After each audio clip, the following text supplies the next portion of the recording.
This is episode 157 of That Shakespeare Life. Today's episode is brought to you by Experience Shakespeare. Experience Shakespeare is the membership arm of That Shakespeare Life that offers you monthly digital history activity kits that let you try at home the history you learn about on the show. They work like science labs for history. Stay tuned after the episode for even more details. Hi, I'm David Horrobin, author, historian and joint director of the British Archives of Falconry. Another great method for exploring the life of Shakespeare includes listening to this, It's That Shakespeare Life, with my friend Cassidy Cash.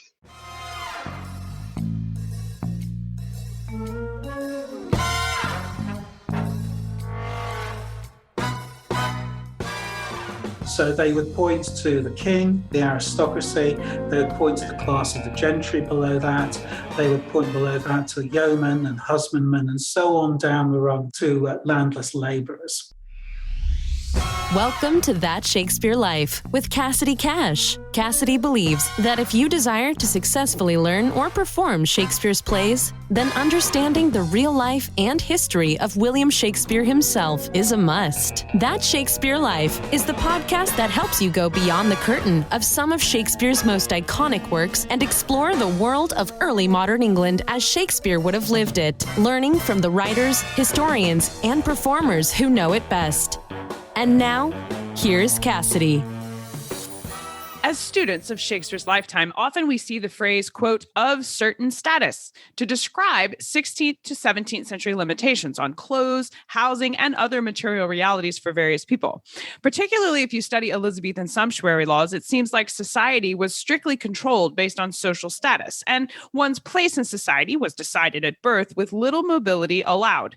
The life of people like William Shakespeare, however, who in his own life was able to rise in the ranks of society and establish himself as a gentleman, give us evidence that social mobility was a strong force in England for 16th and 17th centuries. One key place that contemporaries of William Shakespeare were able to show off their status and stake their claim to a certain place in social order was through the design and architecture of their homes and grand estates. Our guest this week, Matthew Johnson, is here to explain the social phenomenon of upward mobility, define the levels of society that were present for Shakespeare, and walk us through some of the key elements of grand houses and their architecture from the 1500s to 1600s that reveal where the lines were drawn between the classes for Elizabethan and Jacobean England, and how the attributes of their houses show off these distinctions. Matthew Johnson works on the archaeology and history of Europe and the Atlantic world. He has written 6 books on a range of themes, including castles, traditional houses, landscape, and an archaeology of capitalism. He is best known for his book, Archaeological Theory and Introduction, and is the author of English Houses 1300 to 1800 that he joins us to talk about today. Born in Austin, Texas, he is a dual U.S.-British citizen. Matthew has held visiting fellowships and positions at UC Berkeley, Heidelberg University, UCLA, Flinders University, University of Cambridge, and the University of Pennsylvania. After a PhD at Cambridge and posts at Sheffield, Durham, and Southampton, he returned across the Atlantic in 2011 to be professor and sometimes chair of anthropology at Northwestern University. Find out more about Matthew, along with links to more of his work, in the show notes for today's episode. Hello, Matthew. Welcome to the show. Hi, Cassie. I'm delighted to be here. Thanks for inviting me. Moats, or these large, deep holes filled with water and extending around the exterior wall of a large manor house, are often portrayed on film as defensive fortresses, but put there to dissuade an enemy attack.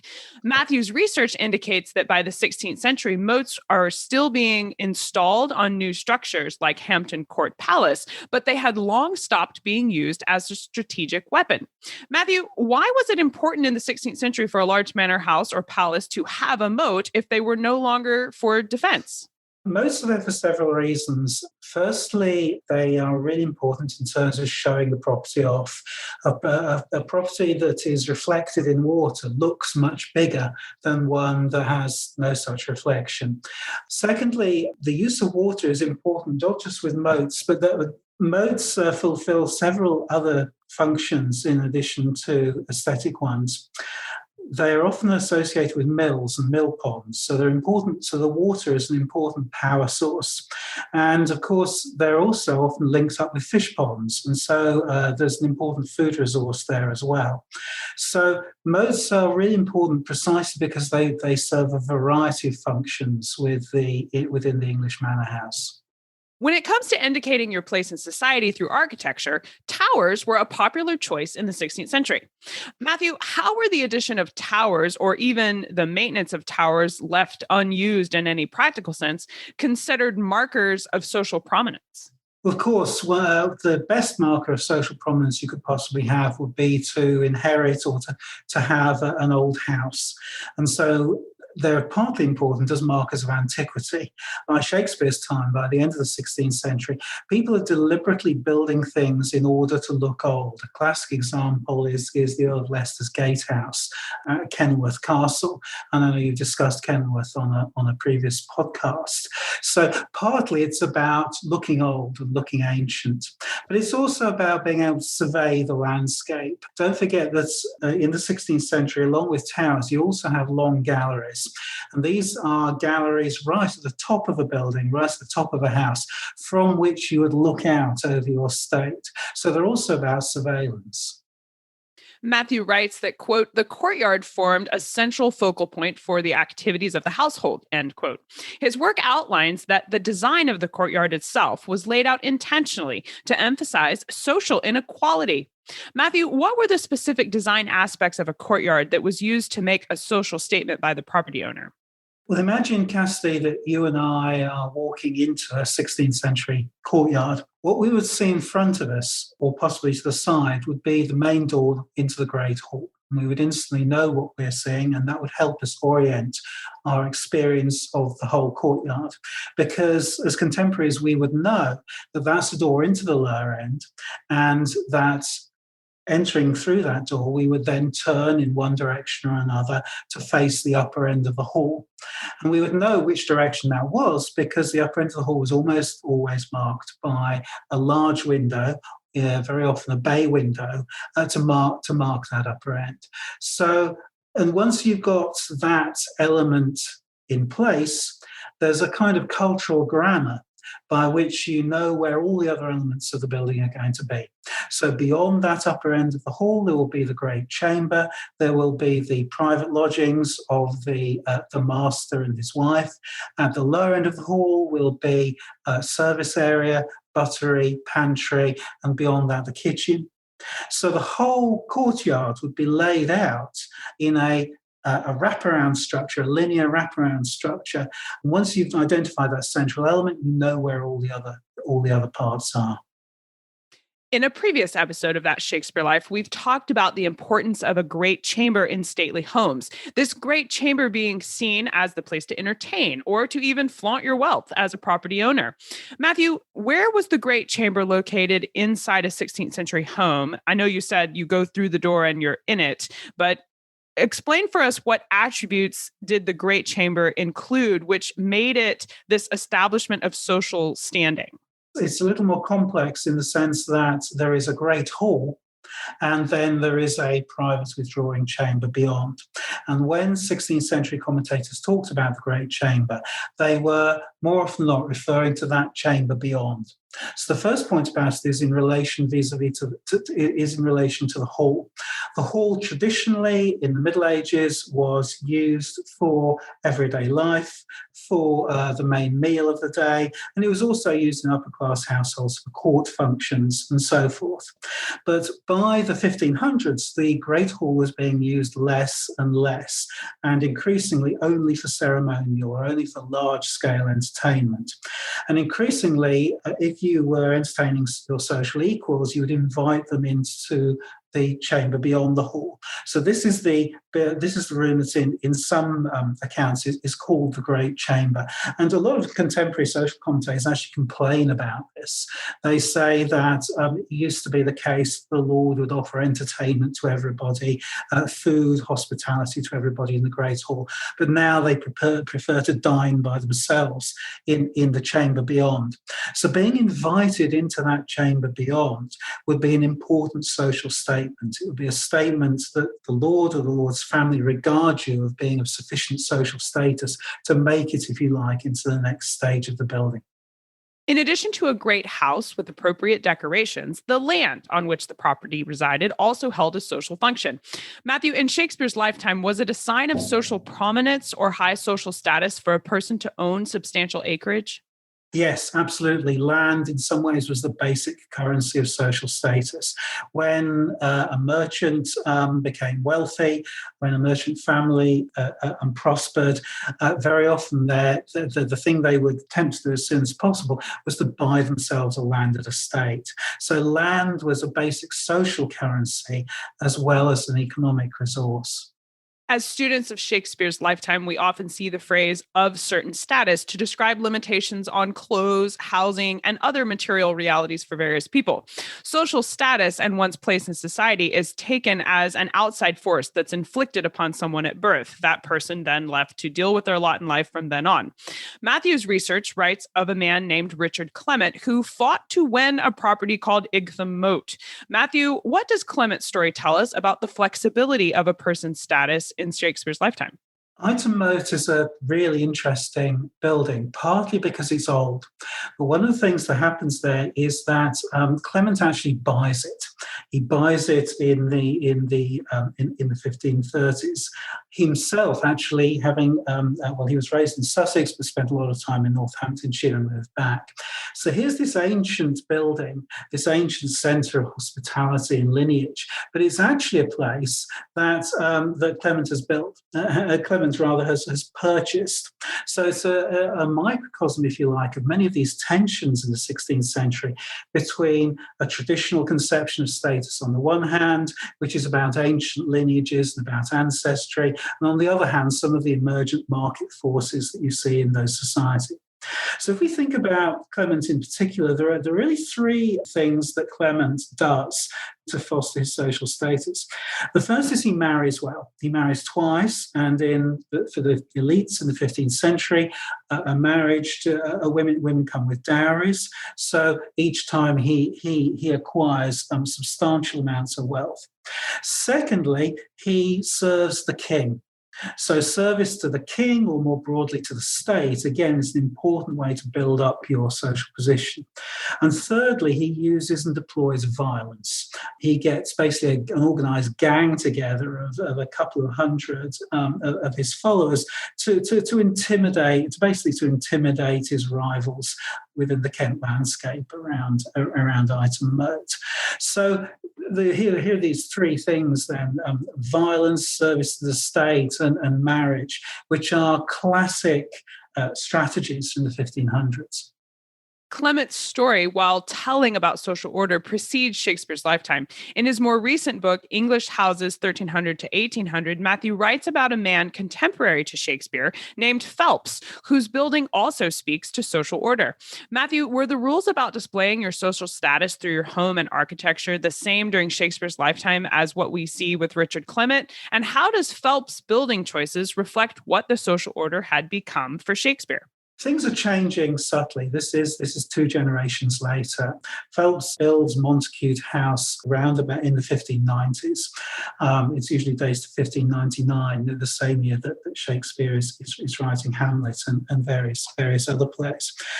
It's changing subtly, in particular with respect to the use of violence. Traditional story that's told about the 1500s is about the rise in the power of the state. Well, there's a commensurate decline in the use of violence by great barons or great families. So Phelps was more or less peaceful, at least in terms of his own use of violence. Of course, as a justice of the peace and as leader of the House of Commons, he was somebody who was used to deploying state-sanctioned violence on an everyday basis. To turn to Montacute specifically, Montacute is a very typical example of a great house built at the end of the 16th century during Shakespeare's lifetime.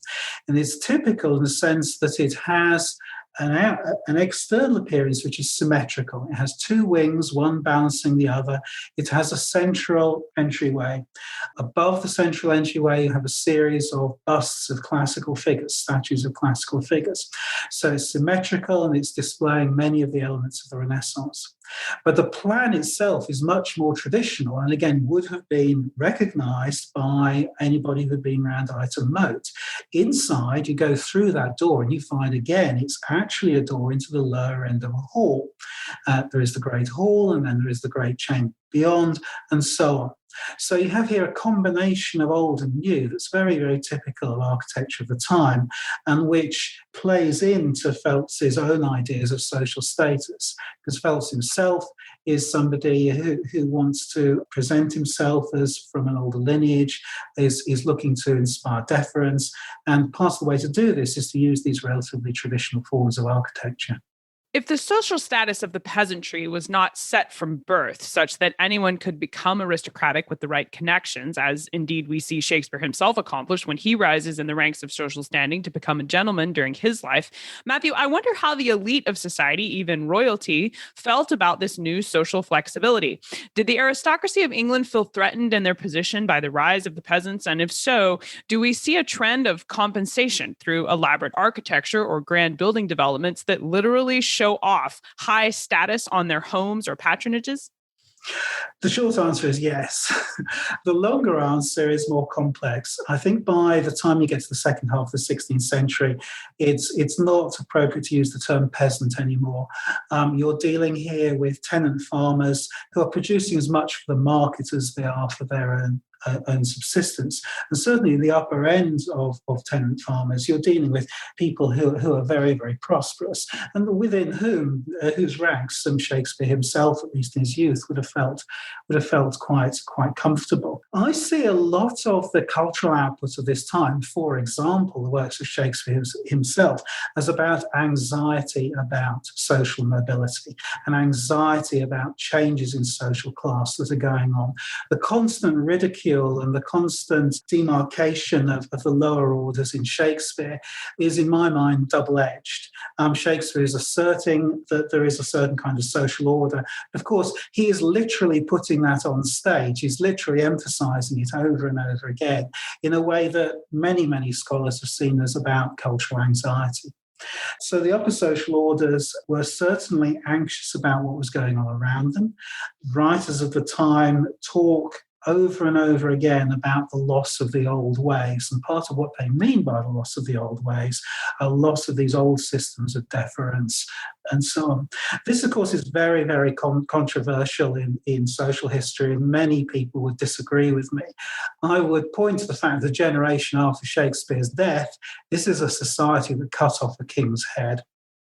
And so for me, it is one that is framed by this very, very profound undertow of social change and of social conflict. From the social mobility of someone like Shakespeare to the elaborate decorations of the aristocracy that feel almost farcical in their extravagance, it seems there is some blurring of the lines between social layers in Shakespeare's lifetime. Matthew, what were the rungs of the social ladder for Shakespeare's life? You mentioned that he's mocking the lower order. Are there clearly defined social stations that we can name and recognize? A lot of contemporaries would say yes. So they would point to the king, the aristocracy, they would point to the class of the gentry below that, they would point below that to yeomen and husbandmen and so on down the rung to landless labourers. That's what an idealised scheme would look like. But in practice, people's understanding of social status was a little bit more fluid and a little more ambiguous than that. It wasn't quite status, it wasn't quite class. A lot of social historians have talked about there being a language of sorts. So people talk about the middling sort or the upper sort and so forth. So there is a formal rung, a set of rungs. It doesn't always correspond to the way people are thinking in practice. And there are several exceptions to those rungs, or several ambiguities. The first is the urban middle classes, the urban bourgeoisie, who never quite fit into this conception of society. This is a conception of society that's based around the manor and around the countryside. So quite where socially middling urban people fit into it isn't quite clear. The second ambiguity is, of course, the position of women. This is a patriarchal society, and again, one in which there's a formal code of male dominance. But again, in reality, the reality is often very, very different to that. When someone like Shakespeare or Richard Clement changed their social status through marriage or land ownership or connections within the royal court, did that person assume new rules for what they could wear and eat and do under the Elizabethan sumptuary laws? Yes, but it would be a less formal and a more everyday practice than perhaps that implies. And the thing to remember about the sumptuary laws is that the sumptuary laws were good to think with, but not so good to practice with. There are very, very few actual prosecutions brought under the sumptuary laws. They're clearly an idealised scheme, and it's clearly also a scheme that is at least partly ignored in practice. So somebody like Phillips or Clement wouldn't say, okay, I've got this new source of wealth, I'm now going to behave in this new way. Rather than an everyday basis, their language would change, their bodily demeanour would be modified. There'd be a whole series of everyday and very subtle negotiations, not so dissimilar to the way that social class is negotiated today. Matthew writes that in 1567, a house named Longleaf burned down from a great fire. There are other instances of entire houses, like the estate of Robert Cecil, being torn down intentionally by new owners who wanted to rebuild in the style of the day. Matthew, what were the important features for a socially acceptable home in the late 16th, early 17th century? And why was it so important to make these kinds of social projections? Is this kind of a status symbol for Shakespeare's lifetime? Is that different than what we think of when we associate affluence with brands like Porsche or Gucci today? I would say that the best analogy is actually a dramaturgical one. It's you need a house because it's a stage setting. It's a stage setting against which you act out or you play out your own conception of who you are and what your own social status is. So for a high status home at the end of the 16th century, you need a great hall. You may not actually be using the great hall very much, but it's important because it shows off to the world that you're prepared to play the role of a lord. You will give out hospitality. You will sit at the upper end of the hall. Other people would stand when you come in and so forth. Beyond that, the great chamber. And beyond that, also, of course, the kitchens. One of the most important ways to show off social status is through the deployment of hospitality, through the deployment of large quantities of food to your followers, to your tenants. And so you have to show that you're able to do that. So, and then beyond that, of course, you need a great gate. There has to be a very complex and elaborate system for getting in and out of this house, because as today, the way you show hospitality is by opening your door to people, and that's the point at which you impress them in particular ways. So most of these structures have pretty elaborate gate structures as well. And increasingly, as you get into the 1500s and the 1600s, you need a larger and larger estate around the house. You need formal gardens, perhaps after the Italian manner. You need gardens through which you can walk, you can show off your civility, you can show off your great good breeding, and of course a long gallery from which you can look down on the estate.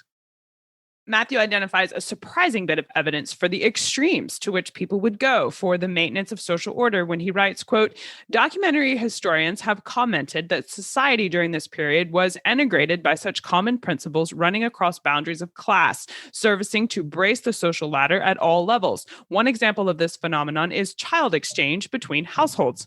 Matthew, I was really shocked to read this. I didn't know this was a thing. What is child exchange, and why do you identify it as a phenomenon of social class? Commentators from other European countries visiting England in the 1500s and 1600s were shocked also, so it's not just you, Cassidy. The institution of service was a complex one, and in part it goes back to this complexity of social status, because status in part was an age grade. Your servants would tend to be younger. A child might well expect at about the age of 14 or 15 to be hired out to another household, possibly one of the same social status, but possibly one a little bit further up. So if you were from a husbandman household, you might well get hired into service in a yeoman household. If you were the son or daughter of a yeoman, you might well go into service with the local gentry family, and so on. So this is what child exchange was about. And indeed, foreign commentators commented this just showed how callous the English were towards their children. But it did form an important age grade. It created this important interim status in between being a child on the one hand and being an adult on the other. And it tended to feed in as well to age of marriage, because as a servant working in somebody else's household, you would save up, and only after you had saved up a certain amount, or when you were a person of certain means, only then were you able to marry. So the age of marriage in early modern England has been considered by many people as relatively late. It's the mid-20s, and it's part of it's a function in part of this system. I know we would love to explore this topic further and find out more about social order and architecture in Shakespeare's lifetime. What are some of your favorite books or resources you can recommend we use to learn more? Well, there's an infinity of books on this topic, many written by people far more erudite than me. I'll just pick out three, which are really good places to start. Keith Wrightson's A Social History of England, 1500 to 1750, is an edited volume. It's a really good collection of different essays on different aspects of social history. I'd also recommend Susan Amerson's book, An Ordered Society, Gender and Class in Early Modern England. I like that one because Amerson does a really good job of drawing out the intersection between class on the one hand, or status on the one hand, and the patriarchal social order on the other hand. She does a really good job of showing how women didn't necessarily accept the role that they were assigned by traditional male commentators within that. Similar reasons, and a real favourite book of mine is David Cressy's Agnes Bowker's Cat, Travesties and Transgressions in Tudor and Stuart England. Because what he does in that, he takes a series of stories, mostly from court records within provincial early modern England, and shows how they relate to particular underlying cultural norms. So, for example, he has a really interesting discussion of childbirth and how, because elements of slanderous gossip were repeated by women sitting around the bed while a woman was giving birth, you can use this in the way into thinking about discourse in the period, about the nature of slander, about the nature of gossip, and about the nature of cultural categories. So Cressy does a really good job of bringing out how, superficially, this society is familiar to us, but in reality had cultural norms and cultural categories very, very different to our own. Those are excellent resources, and we will link to all three of these in the show notes for today's episode, so make sure you go there to find those.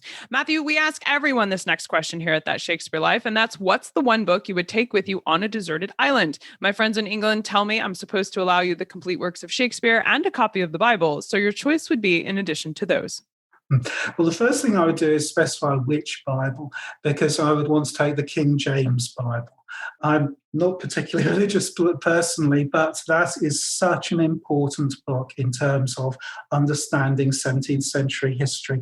The language in it, the way that book goes on to be such an important cultural resource for people of all social classes who read over the course of the 17th century is really important. So I'm going to insist on a King James Bible. That's the first thing. I would take any really good historical atlas of the world. I love looking at maps. As an archaeologist, I spent a lot of time looking at maps, thinking about spatial data and how it works. And I think that I would need a book that I would want to come back to again and again. And whenever I open it up, would see something slightly different each time. So Historical Atlas of the World in around about AD 1600 would fit the bill perfectly. I think you would be well set up on your deserted island with those selections. We'll link to some of these options in the show notes as well. Matthew, what's next for you? What are you working on now that you're excited about? I am trying to write a book that works backwards. I call it my backwards book. It starts in the American colonies in 17th century Massachusetts, 17th century Virginia, and says, well, what were the origins of these people? Where did they come from? What are the cultural patterns that we can see in the old country that we can trace back? So the second part of the book goes back to Shakespeare's England and goes back then in turn into the Middle Ages. And so I want to work the book backwards, really all the way back to the Romans and perhaps beyond. This is a big book and it's going to take me a long time to write. And progress has been slow this year, in part because of the problems of the lockdown. But that's what I'm working on at the moment, and I may or may not manage to finish it. Well, it sounds very exciting, and I know we'll look forward to seeing that when it is finished, and hopefully we can have you back to talk about it when it's written. I would love to do that, Cassidy. I'd love to come back anytime. Thank you so much, Matthew, for being here and sharing with us this history into Shakespeare's life. I really appreciate you being here. It's been a pleasure. As always, the show notes are packed with even more history. There you will find links to all of the resources Matthew shares in today's episode, along with images and paintings that show you what the architecture we talk about today actually looks like. Today's episode also includes a free printable diagram showing each social class and their order from bottom to top. So be sure to grab that while you're over there. Find all of this history and more packed into the show notes for today at CassidyCash.com/episode 157. That's CassidyCash.com/EP157. Don't forget that the video version of our show is now streaming on our YouTube channel. You can find that at youtube.com/c/CassidyCash. And if you would like to have all the video versions of our show, along with documentaries, animated plays, and more, be sure to check out the streaming app for That Shakespeare Life. Find that at CassidyCash.com/experience. That's CassidyCash.com/experience. Don't forget that the video version of our show is streaming right now on YouTube, completely free. You can watch that at youtube.com/c/CassidyCash. And if you like video content for our show, then make sure you check out the digital streaming app for That Shakespeare Life. We have animated plays, bonus interviews, documentaries, and more, all packed into the membership area for our show. Members get the digital streaming app along with monthly history activity kits that work like science labs for Shakespeare. Join us inside as we cook, play, and create our way through the life of William Shakespeare. Find out more and download that app at CassidyCash.com/experience. That's CassidyCash.com/experience. That's it for this week. Thank you for listening. I'm Cassidy Cash, and I hope you learned something new about the Bard. I'll see you next week. Bye-bye. Thank you for listening to That Shakespeare Life. As always, the best conversations happen after the episode over at CassidyCash.com. Become a part of a vibrant Shakespeare conversation by adding your voice over at the website. Until next time, remember, when you want to know William Shakespeare, you have to go behind the curtain and into That Shakespeare Life.